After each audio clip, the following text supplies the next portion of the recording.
Welcome to my channel on the best of fantasy. Today I'd like to talk about my favorite reads of 2020. And I'm happy to say that 2020 was not a complete disaster. Certainly I feel very fortunate to have read some really amazing books that have changed the way I think about fantasy, altered my top 10 favorite fantasy authors of all time, and simply given me lots to ponder and enjoy. So I'm going to start right in with my yes, you heard right, 6 favorite reads of 2020. Everyone does either 5 or 10. I thought I'd be a little different here. And I had trouble making up my mind, narrowing it down to 5. So there you go, there's the real reason. But I would like to include not just single books, but series. So I may be talking about multiple books in a series as one read, if that makes sense. So anyway, let's start right in with my favorite. These are not ranked, by the way. I'm not ranking these. They're just the ones that really stuck out to me in 2020 as reads that just delighted me or amazed me or changed my thinking in some fundamental way. So let's start right in. The big surprise of 2020 for me was reading Stephen King's The Dark Tower series. I'm only 2 books in, and I will be reading book 3, The Wastelands, pretty soon. I think I'll get to that in probably early February. But this was a pretty amazing ride, I have to say. And I'm a little embarrassed to admit this, but I avoided reading Stephen King for many years with the rather snobbish assumption that because he's a very popular writer, he must not be very good. That's unfortunately, I have to admit that I, in part maybe, that's why I avoided Stephen King all those years. I finally read Stephen King and I was absolutely amazed at just how great this guy is. I don't know, I think he's an underrated genius, especially when it comes to character and dialogue and just I love, in The Dark Tower, at least I haven't read anything else by him yet, but I love the quirkiness, the bizarre nature of this crazy journey that you go on right from the get-go in The Gunslinger, and it certainly does continue in a very compelling way in book 2, The Drawing of the Three. So I am just really eager to continue with this series. I anticipate that I will finish reading the Dark Tower series this year, and I'm looking forward to it. I have heard all kinds of controversy about the ending of the series, so which actually has me more interested than anything else. So I'll be interested to see what I think of that controversial ending. But yeah, Stephen King, I was amazed at just how great he is as a writer. A lot of respect for his writing. Let's see, what else do we have here? Well, this is probably wasn't a surprise for me so much because this particular writer was already in my top 10 and is definitely going to remain there, and that is Joe Abercrombie. And I finally got around to reading first A Little Hatred. I was a little behind on that. And then I also read The Trouble with Peace, which came out in September of 2020. And I gotta say, Joe Abercrombie gets better with every single book he writes, in my opinion. And I loved the first trilogy to begin with.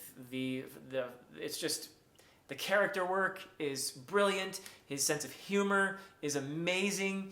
He's got some of the best action sequences in the genre, in my opinion. And I'll tell you what I really loved about this new trilogy, the Age of Madness trilogy.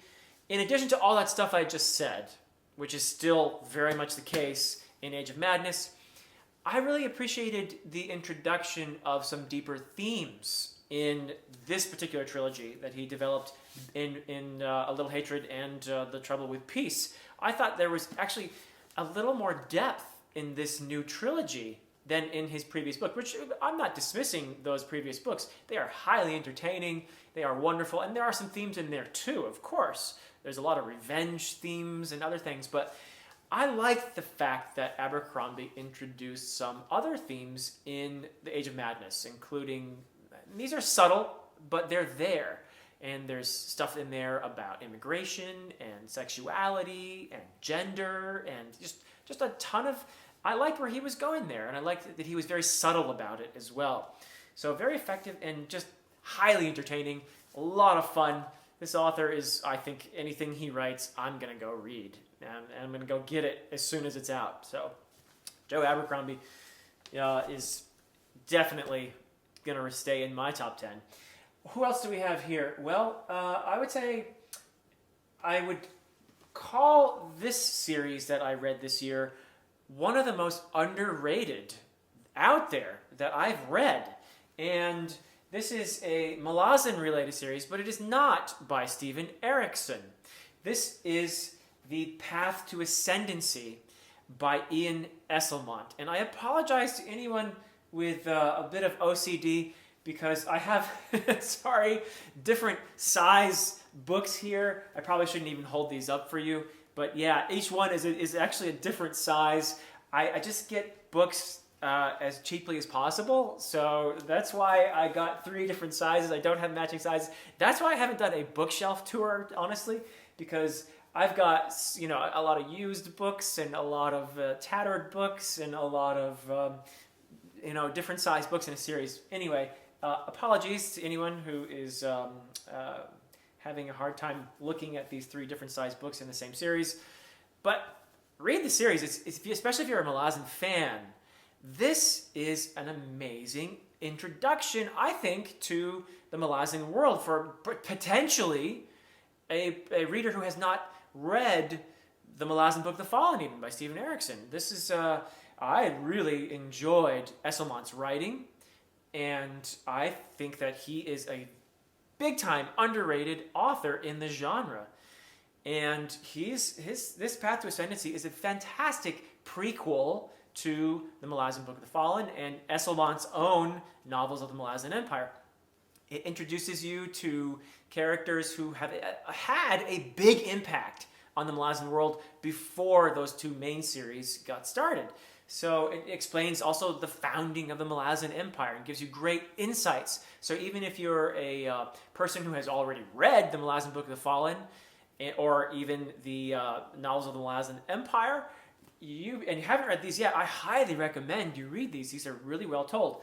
And they're quicker stories. So if you want something a little bit easier, a little bit lighter than the main novels in the Malazan world, then this prequel trilogy is definitely for you. It's a lot of fun. I loved the characters in here. And just as in the 2 main series, the dynamics between the characters is just brilliant. The theme work in here is just, there's so much depth to these books too. And just fantastic job. I mean, I'm actually very appreciative of Ian Esselmont's writing, and I can't recommend his Path to Ascendancy trilogy enough. So, what else do we have here? I think I want to shift to Robin Hobb. And Robin Hobb is a writer that I already had an immense amount of respect for, particularly her character work and the relationships between the characters. Just a beautiful writer, beautiful writer. I had read her Farseer trilogy much earlier, I don't know, maybe 3 years ago or so, and I loved it. It was enough, that Farseer trilogy, for me to consider Robin Hobb in my top 15 or so fantasy writers. I read the Liveship Traders trilogy, and I have to tell you guys, this has launched Robin Hobb into my top 5, maybe even top 3. So yeah, big time. I was just thoroughly impressed. Once again, it's the characters and the relationships between them. The world building is phenomenal. The the story was so moving. There were so many moments in here that really just got me, choked me up, made me cry, and it just powerful stuff. Powerful stuff. And again, with the themes. Okay, so there's a theme here in that I love books with great themes. I really do.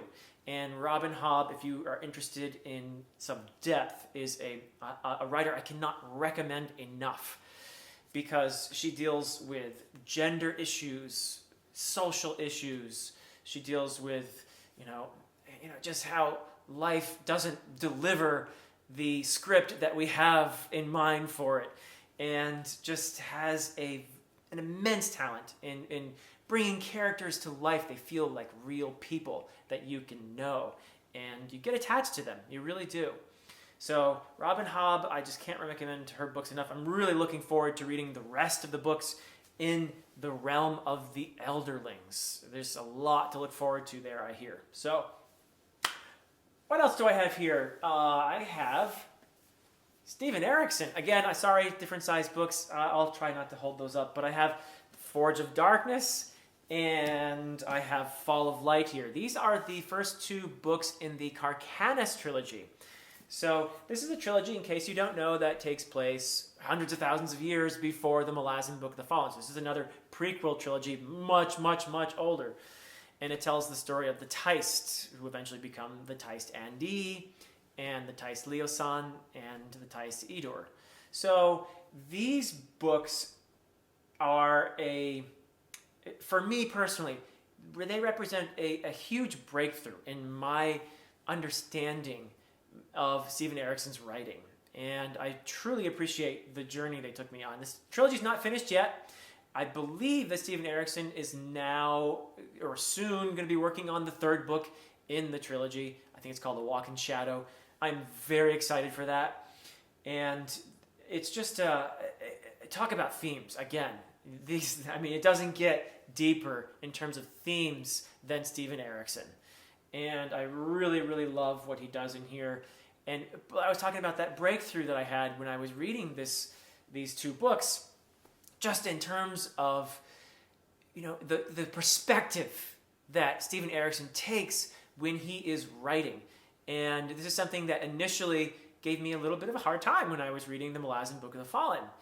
It took me some time to understand where this author was coming from. And I got through that series realizing this stuff is just brilliant, but I need to somehow grapple with the fact that I think I'm understanding these books when I was reading the Malazan Book of the Fallen. I was understanding them here, but I wasn't getting them here as much as I wanted to. And it was because I was working too hard, I think, to understand them here. And what these books did for me, the Carcanis books, the first two in the trilogy, they put all this stuff I was thinking about to rest. And they showed me, aha, this is what Steven Erikson is doing when he has no central protagonist or no group of characters that drive the plot. Instead, Steven Erikson has a cast of characters who appear in this amazing story, and they're people. They're real. They are complex. And it just, I said it with Hobb, and I'll say it again with Steven Erikson, these characters feel real. They feel as conflicted as anyone you'll ever meet. And they go through the same range of emotions that anyone you know goes through. And it's just very powerful stuff. The story of the Teist people and how they became fragmented, and it's tons of stuff in here on environmental themes and themes of identity, themes of loyalty, just amazing stuff. And I can't recommend the Carcanis trilogy highly enough, especially if you are a fan of the Malazan Book of the Fallen. Definitely read the Malazan Book of the Fallen first, and if you feel like you really enjoyed the more philosophical aspects of the Malazan Book of the Fallen, then I do think that the Carcanis trilogy could be for you. And finally, the book that I want to mention as a favorite read of 2020, Steven Erikson once again makes this little list for me. I read Gardens of the Moon. This is a reread for me, and I already mentioned how I feel like I made a big breakthrough in terms of understanding and enjoying Steven Erikson's writing. And this reread, I finished this at the tail end of December, so this does count as a 2020 read. It's the beginning of my reread of the series of 10, and this time I'm also including Ian Esselman's novels of the Malazan Empire. But this was the second time around, and I bet you any number of Malazan veterans who have read the series more than once can tell you this. The second time you read this, you catch so many more things. You understand so much more, and there's little bits of foreshadowing, and again, these themes could become much more clear. Most of all, though, for me, the second time through, I am reading this story, not just here, but emotionally, it is hitting me so hard. Even Gardens of the Moon, I'm one book into it, and I just got blown away by how powerful this experience was the second time around. So I can't tell you how much I am just loving this series now. Now that I am, I feel like I have a grip on the world, having gone through the series once and read the prequel trilogies, or what's published of them so far. And now I feel like, wow, this is just maybe one of the most incredible experiences I've ever had in my life, in terms of just my reading life. Just amazing stuff. So grateful to be rereading Gardens of the Malazan Book of the Fallen, and feeling like I don't have to struggle to understand what's going on. I can just be immersed in this magnificent tale. So there you have it. These are my favorite reads of 2020. I appreciate you being here and listening to me rambling, and I hope you will join me soon. I have some very exciting things I'm going to be reviewing. I already did a review of my first read in 2021, was John Gwynn's Malice, which I had a great time reading. It was a fun ride, very entertaining book. Love the Celtic mythology that was part of the inspiration behind the book. Really good stuff. I have some great stuff coming up too, a bit of Mark Lawrence, and I hope to get to the third book of the Poppy War trilogy this month. I'm going to try my best to get to that. I will get to it soon if I don't, but yes, the Burning God is calling. And of course, I'm going to be continuing with my reread of the Malazan Book, The Fallen. I am going to be reading Dead House Gates, Book 2, and talking to my good friend A.P. Canavan about it. So I hope you'll join me for some of these reviews and discussions, and until next time.